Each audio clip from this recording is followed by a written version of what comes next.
मसीहा मान लेते हैं किसी को, वो करेगा कुछ नहीं, लेकिन हम पीछे भाग रहे हैं। हर किसी ने हमको बस भीड़ का हिस्सा बना के रखा है। जब नेतृत्व की बारी आती है, जब कुर्सी की बारी आती है, तो वाल्मीकि समाज का व्यक्ति नहीं दिखना चाहिए, वहां हम नहीं है। बाकी हम हैं भीड़ का हिस्सा, हम हैं यहाँ पर इनकी रैलियों का हिस्सा, हम हैं इनके वोटर। परवाह नहीं कहता, ना आज मरता ना कभी करता, कल की जाति आज चली जाए। आपने वोट से दी थी, आपकी भी ताकत है, जीती चाहे चली जाए, लेकिन स्वाभिमान के साथ समझौता नहीं होगा। इसलिए क्या अब राजनीति में आना चाहती हैं डॉक्टर रोहिणी घावरी? क्या चंद्रशेखर आजाद पर जो इल्जाम लगाए गए, क्या राजनीति में आने के लिए चंद्रशेखर आजाद को एक जरिया चुना गया? क्या चंद्रशेखर आजाद पर जो आरोप लगाए गए वो सिर्फ और सिर्फ एक टारगेट बेस आरोप थे?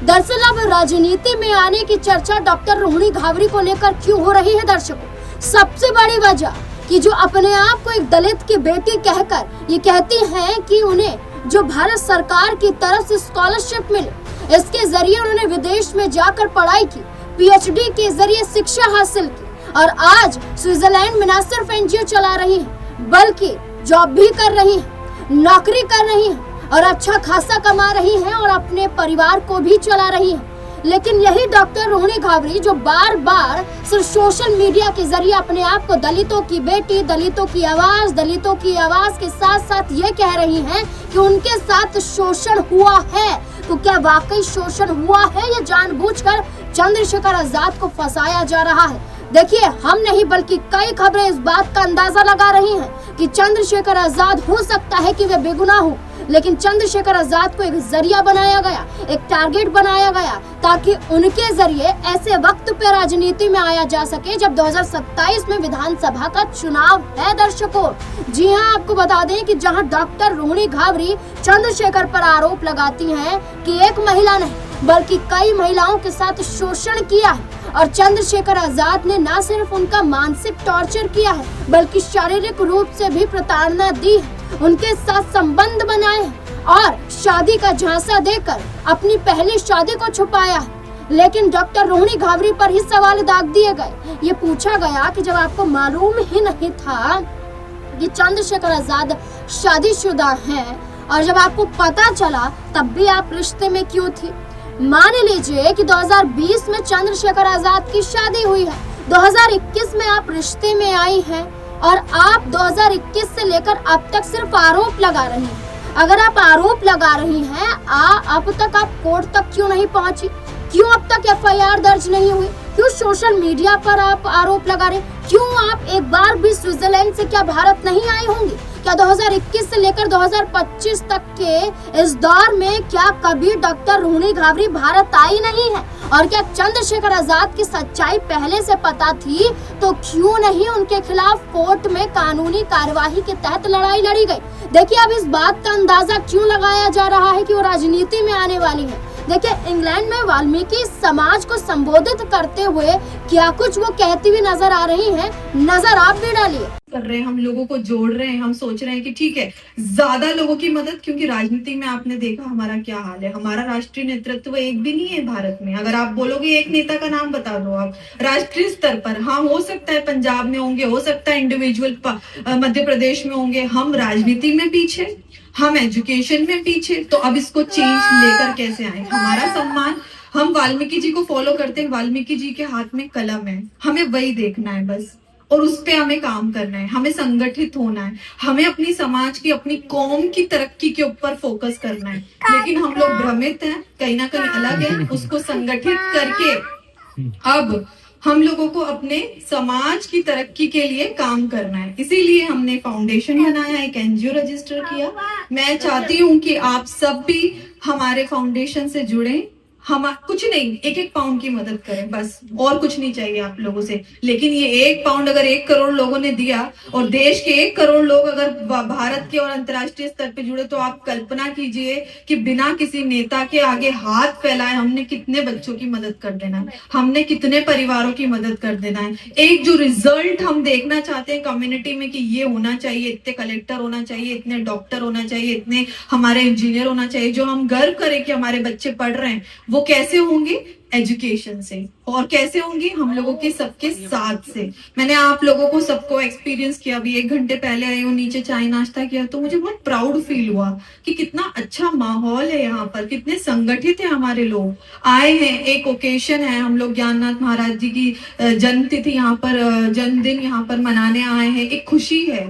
साथ ही साथ अब आप सोचिए कि हमारा बच्चा तो आज भी एक कल्पना है उसके लिए, एक बहुत बड़ा सपना है विदेश जाना, और हम उस सपने को जी रहे हैं। तो क्या हमारा कर्तव्य नहीं बनता है कि हम कुछ नहीं तो एक कंट्रीब्यूशन से हमारे परिवार की मदद करें? राजनीति में तो हम पीछे कि हम किसी नेता के ऊपर डिपेंड, भविष्य में हमें नेता भी बनाने हैं, हमारे लोग जाने चाहिए। क्यों नहीं जाएंगे हमारे लोग संसद में?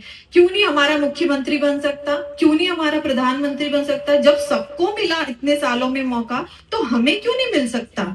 हम इस पे बात क्यों नहीं करते? हम क्यों नहीं इस पे फोकस होकर काम करते हैं? जब हम संगठित होंगे, जब हम इस बारे में सोचेंगे, तो चेंजेस आएंगे। और बदलाव, परिवर्तन किसी एक के प्रयास से नहीं आता, सामूहिक प्रयास से आता है। आप सबको रोटी बनानी है नीचे, तो एक अकेला व्यक्ति लंगर का अरेंजमेंट नहीं कर सकता, इस प्रोग्राम का अरेंजमेंट नहीं कर सकता। सबके इक्वल कंट्रीब्यूशन से, किसी ने पैसे दिए, किसी ने मैन पावर मेहनत की, किसी ने यहाँ पर गुरुजी के आश्रम में और मंदिर पर सेवा की, तो सबकी सेवा से ही सर्व सेवा और परिवर्तन आता है।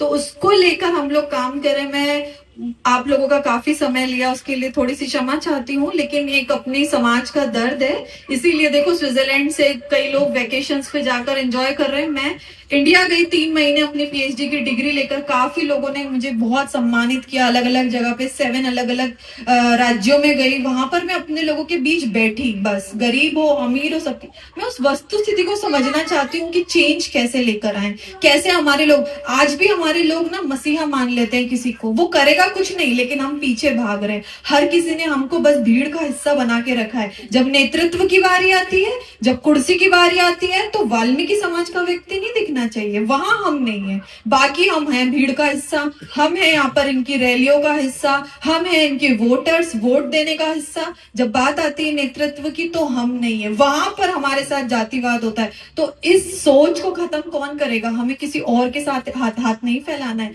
हमें संगठित होना है, हम लोगों को पावर एक अपनी गेन करनी है, और उसके बाद हम लोग रिजल्ट देंगे। तो इस सोच के साथ, इस उम्मीद के साथ मैं यहाँ आप लोगों के बीच आई हूँ। आप सब ने मुझे सुना, उसके लिए बहुत बहुत आप सबका शुक्रिया, और बहुत अच्छा एक्सपीरियंस रहा मेरा। शुक्रिया आप सभी का। सभी को एक बार और जय वाल्मीकि, जय भीम। देखा आपने, वो कहती हैं कि वाल्मीकि समाज के बारे में कोई और नहीं बल्कि मुझको ही सोचना पड़ेगा। कई लोगों ने समाज का दुरुपयोग किया, वाल्मीकि समाज का फायदा उठाया और आज एक मुकाम तक पहुंच गए हैं। खुद डॉक्टर रोहिणी घावरी कहती हैं कि हमें भी कलम उठानी पड़ेगी, हमें भी आवाज उठानी पड़ेगी और अपने हक के लिए लड़ाई लड़नी पड़ेगी। लेकिन ये सवाल पूछा जा रहा है कि अब तक तो आप अपने काम में व्यस्त थी, अचानक से वाल्मीकि समाज के उत्थान के बारे में आपको फिक्र होने लगी, उनकी चिंता सताने लगी और आप अलग देशों में जाकर अब भाषणबाजी भी कर रही हैं, खुलकर वाल्मीकि समाज के लिए लड़ाई भी लड़ रही हैं। तो क्या राजनीति में आने का मकसद नहीं है? अब इस बीच में जहां चंद्रशेखर आजाद पर आरोप लगाए गए, तो चंद्रशेखर आजाद भी चुप नहीं बैठे। चंद्रशेखर आजाद ने भी डॉक्टर रोहिणी घावरी और जो डॉक्टर रोहिणी घावरी का समर्थन कर रहा है, उनको मुंह तोड़ जवाब दिया। क्या कुछ चंद्रशेखर आजाद कहते हुए दिखाई दे रहे हैं, सुनिए जरा। कोई पीसी करके कहता है कि लड़ाई तब तक जारी रहेगी जब तक इसकी सदस्यता नहीं चली जाती है। कोई ट्वीट करके कहता है कि लड़ाई जब तक जारी रहेगी जब तक इसकी सदस्यता नहीं चली जाती। कोई महिला आयोग की नेता कहती है कि जब तक इसकी सदस्यता नहीं जाती हम लोग चैन से नहीं बैठेंगे।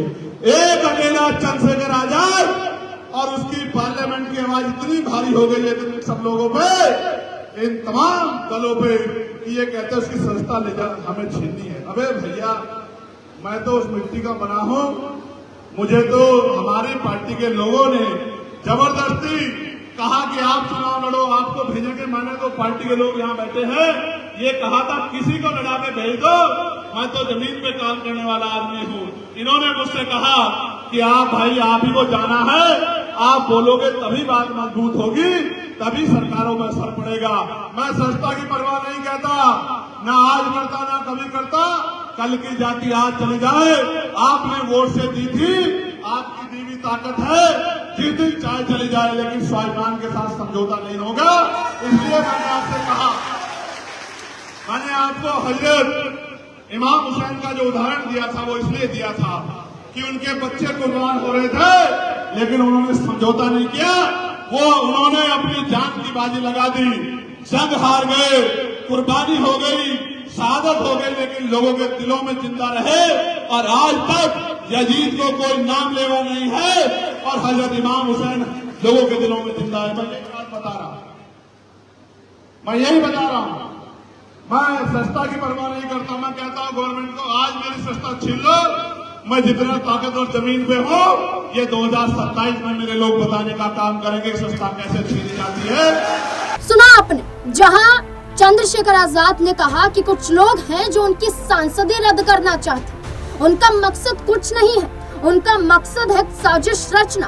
और चंद्रशेखर आजाद जैसे इकलौते नगीना से जो सांसद हैं, इकलौते दलित सांसद जो अपनी पार्टी से लड़कर और मैदान में उतरकर और जीतकर भारतीय जनता पार्टी को चुनौती दे रहे हैं। इस चंद्रशेखर आजाद की राजनीतिक करियर को खत्म करने की मंशा के साथ साथ कई ऐसे लोग हैं जो उनकी सांसदी रद्द करना चाहते हैं। लेकिन चंद्रशेखर आजाद ने कहा कि स्वाभिमान से समझौता नहीं करूंगा, चाहे मुझे अपनी सांसदी भी छोड़नी पड़े।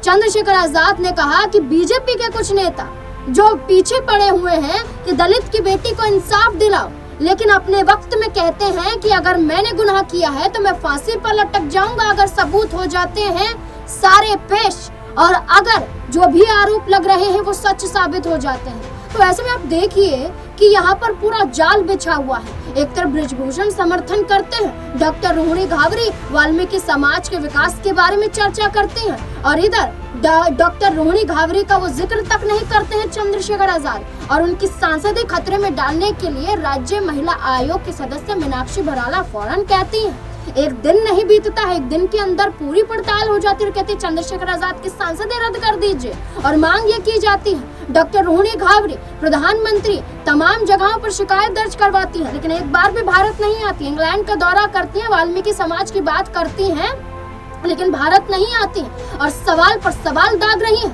और ऐसे में अब आपको क्या लगता है कि वाकई चंद्रशेखर आजाद के खिलाफ एक षड्यंत्र रचा जा रहा है?